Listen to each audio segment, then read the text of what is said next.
I would say that all of the textbook material stuff, but if you don't review it, pretty much the tests are just all book. Yeah. And if you think you can get away with just looking at the definition online, it's not going to happen. I guess like the one thing is that it's like a self-motivation class.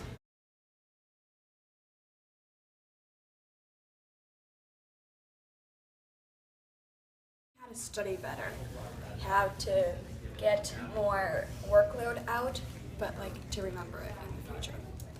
I think I wish I would have known how much resources are really available to you now with all the online videos and other teachers putting assignments that they have had their classes do up online, because those are really helpful when it comes to studying for the AP test.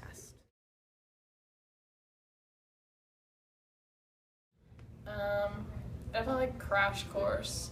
Those help. Like even though they're fast, like they get like the gist of what you need to know. So that's nice. On YouTube, you can find crash course videos for almost all of our units. Other online resources include review games like Kahoot, which we play in class, and games available on Quizlet.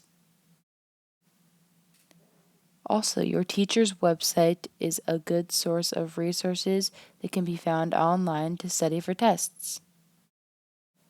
The College Board has previous year AP tests for you to look at and study with.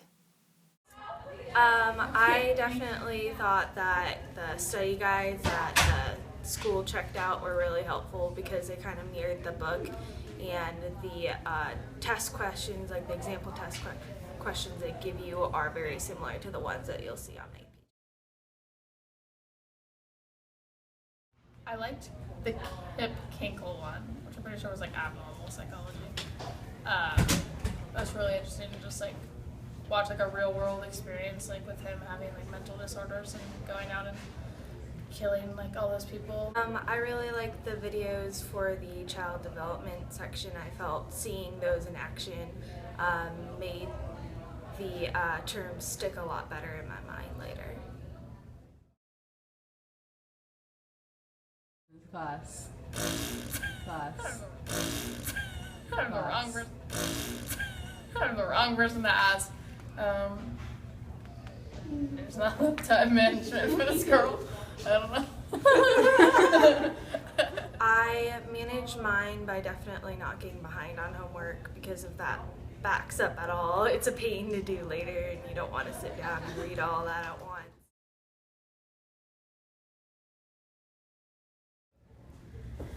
Be prepared to die. Okay, no. Probably just to remember that you can do it, and you just kind of have to push through all the work that there is, because it's really interesting stuff once you get down to it. My personal favorite tool to study with were these Barron's AP Psychology flashcards. They were helpful because I didn't have to make my own. Another study tip is to have good notes that are easy for you personally to memorize. Here are some of the top terms derived from our units in AP Psychology this year. In this unit, we learned about functionalism. It's an early school of thought promoted by James and influenced by Darwin. It explored how mental and behavioral processes function. Something we learned about in the learning unit was habituation. This is how an organism's response decreases the more it's exposed to a stimulus.